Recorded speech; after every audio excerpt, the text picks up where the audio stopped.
Hi, my name's Jennifer. Welcome back to Jennifer Loves Books. Today I thought I would share with you my Ultimate Women's Prize long list. So last year I did a video with my Ultimate Booker Prize long list, which I'll link down below, which contained all of the books that have ever been nominated for the Booker Prize, but my top ones. So this year I thought I'd do the same for the Women's Prize. So I've looked at all the books that have ever been nominated for the Women's Prize since it first started in around 1996, and I've picked my top 16.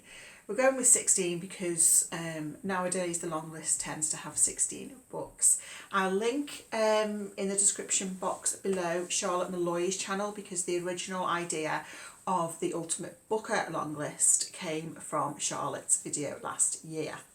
So interestingly, 5 books on my Ultimate Women's Prize long list did also make my Ultimate Booker Prize long list, so there's quite a lot of crossover, which is a little bit surprising because I feel like often they are thought of as quite sort of different prizes with quite different types of books on there. So there are 5 that cross over.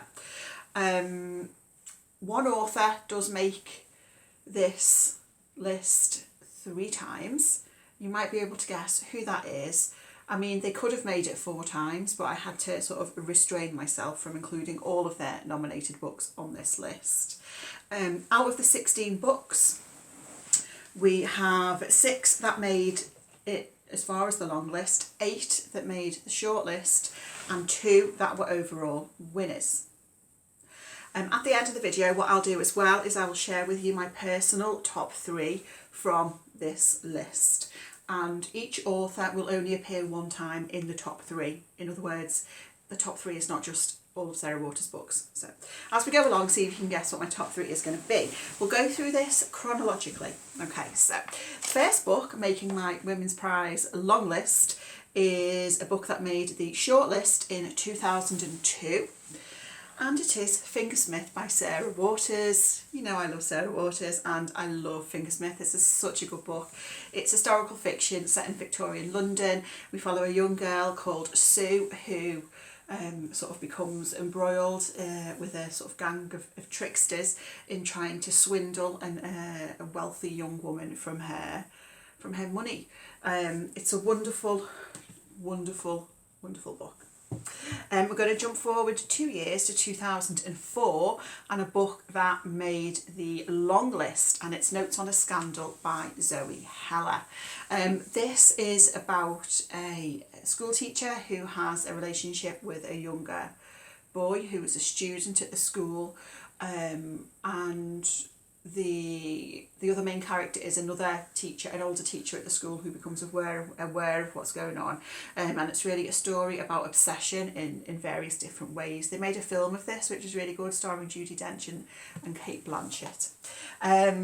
Moving forward 1 year to 2005, and it's the winner of the Women's Prize in 2005, and it's We Need to Talk About Kevin by Lionel Shriver. So this is a very, very disturbing book. It's told from the perspective of a mother whose son has committed a school shooting, and it's very disturbing, and it's sort of her reflections on what it means sort of for her as a mother, knowing that her child has committed this terrible, terrible crime. Moving forward 1 year to 2006, and we have another appearance by Sarah Waters, and a book that made the shortlist, which is The Night Watch. The Night Watch is a brilliant, brilliant book. So it's set in World War II in London, and it's kind of told backwards. So we follow a small group of characters, and it's about sort of their relationships and the impact that the war has on their lives. The book starts in, I think, around 1947, and the first sort of chunk of the book is set in that time period. So we see sort of what the characters are up to, what their lives are like in that year.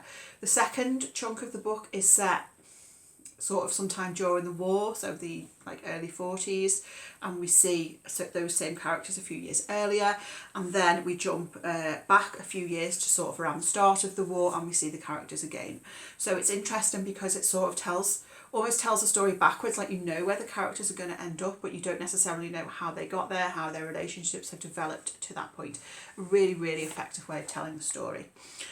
Jumping forward quite a few years now, a book that made the shortlist in 2013 is Life After Life by Kate Atkinson. This is one that I reread only a couple of months ago, and I was reminded of what a wonderful, wonderful book this is. This, again, is historical fiction set during the Second World War. Our main character is called Ursula, and we follow her from sort of a young child into an adulthood.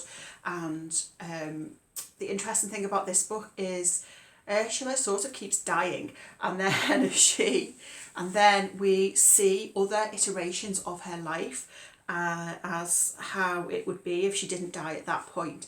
And the book sort of branches off in different directions. We see the vast different turns that her life may take. Moving forward 1 year to 2014, and a book that made the shortlist, Burial Rites by Hannah Kent. This is a book set in Iceland, based on a true story about a young woman who is condemned to death, and it's told in sort of the time leading up to that event, and we sort of uncover the truth about what really happened. A really, really sort of atmospheric, well-written book. Moving forward 1 year, and we have our final appearance by Sarah Waters with The Paying Guests. This made the shortlist in 2015. This is about a young woman and her mother who, through sort of lack of money, end up having to take... Sorry, that's the cat literally opening the door. She literally opened the door. This is about a young woman and her mother who are struggling financially, end up taking in lodgers, a young married couple who are quite sort of, glamorous, and it's about the impact that has on their lives. This is very much, sort of a mystery crime novel as well. Really, really excellent. The other Sarah Waters I could have included but didn't was The Little Stranger. It's probably my least favourite Sarah Waters, but it's still a 4-star book. But anyway, jumping forward a few years, a book that made the long list in 2018, Eleanor Oliphant is Completely Fine by Gail Honeyman. This is a book I actually reread not too long ago for my book club. And it's a wonderful, wonderful book. So it's about Eleanor, who is a young woman who lives by herself. She goes to work every day, and then at the weekend she just gets blind drunk at home. And as the book goes on, we sort of learn about the real trauma that she has been through in her life. She is a really interesting character, a really lovely character, and in many ways it is quite a heartwarming book as well. Next, a book that I only read, I think, last month. This made the long list in 2019, and it's The Pisces by Melissa Broder. This is about a young woman with depression who goes to live in her sort of sister's home by the sea to get away from it all, and she falls in love with a merman. This book did make me laugh out loud at various points. It was quite moving at parts as well. Quite a unique book. Next, we are going to a book that made the shortlist in 2020. And it's Girlw of That by Bernadine Evaristo. This, of course, did win the Booker Prize. This is a wonderful sort of polyphonic novel following a number of characters who are mostly black, mostly women, but not all.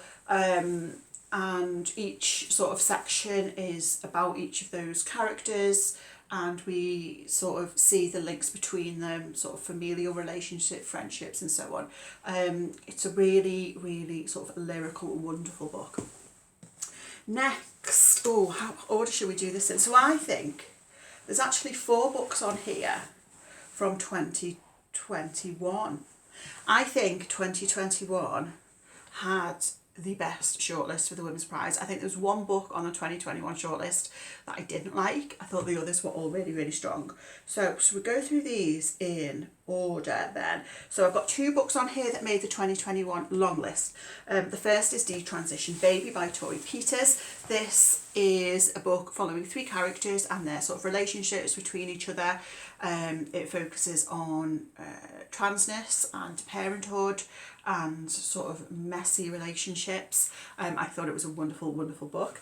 Another book that made the long list was Consent by Annabel Lyon. I feel like this is one I didn't hear that many people talk about at the time, but I thought it was really, really wonderful. It follows two sets of sisters, so 4 characters in total, separate, and it looks at consent in various different ways, and we see sort of the links between these 2 sets of sisters.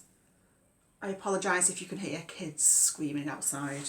We don't normally get that around here because we live in a dead-end street. Okay, on to a book that made the shortlist in 2021. No one is talking about this, by Patricia Lockwood. So this made the book a shortlist as well, and it is kind of a divisive book. A lot of people love it, a lot of people hate it. I loved it, clearly.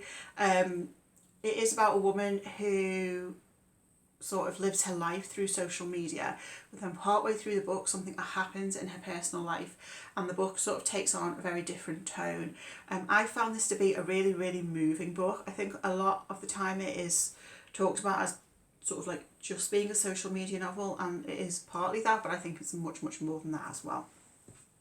The final book from 2021 is the book that won, and it's Piranesi by Susanna Clarke. I love this book. So this is about Piranesi, he lives in this place, where there's vast halls, there's statues, it gets flooded every so often, and he's been tasked with sort of charting and mapping out this place where he lives. He doesn't really know how he ended up there, or why he's there, or why he's really been tasked with doing these things. And as the book goes on, we sort of find out what's behind all of that. A wonderful, wonderful novel. I was so pleased when this won, because the book I like the most just never wins any prize. So that was lovely when that won. Okay, not many to go now, only a couple to go. A book that was shortlisted in 2022, Sorrow and Bliss by Megan Mason. This is a book that actually I DNF'd the first time around, and then when I gave it another go when it made the shortlist, I loved it. It's about a woman who is, I think, about 40 years old. She has recently separated from her husband, and she is struggling with mental illness and sort of has done so for most of her life. It blends really well discussions around mental illness with humour. I think it's done really, really excellently in this book. And then the final book on my personal Women's Prize long list is a book that made the long list last year in 2023. I still can't quite believe this book wasn't shortlisted, and it's I'm a Fan by Sheena Patel. This is one I listened to on audio. I would highly recommend the audio. It's a very sort of confronting novel about a young woman who is obsessed with this man, and also obsessed with the woman who he is dating. And it sort of comments on race and gender and class and social media, and it's a really, really standout novel. Cannot believe it didn't make the shortlist. So those are my personal 16 favourite books to ever be nominated for the Women's Prize. It was a little bit tricky to narrow down, because when I first went through all of the long lists, I came up with a list of about 25 books that I would have been happy to have on my personal long list. So I did have to cut some good books out, sadly. My personal top 3 then. Okay, so my personal top 3 then out of all those books, let's see if any of you guessed it right. I think some of you might have done. In third position, I've gone for Piranesi by Susanna Clarke. Love, love, love this book. In second place, Life After Life by Kate Atkinson, which I was sort of surprised by how much I loved it when I reread it recently. It's a really, really excellent book, and I do just love it. And in first place, it's Fingersmith by Sarah Waters. I love this book so much. It's my second favourite Sarah Waters after Affinity. Affinity wasn't nominated for the Women's Prize. I mean, I don't know why. But yeah, Fingersmith is just a totally captivating read and I absolutely love it. So please let me know what your favourite books are that have been nominated for the Women's Prize. Women's Prize season is soon upon us. We've had the non-fiction long list. Fiction long list will be coming in early March. So do let me know what books you've read from the Women's Prize that you've really loved. Thank you for watching and I'll speak to you again very soon. Bye.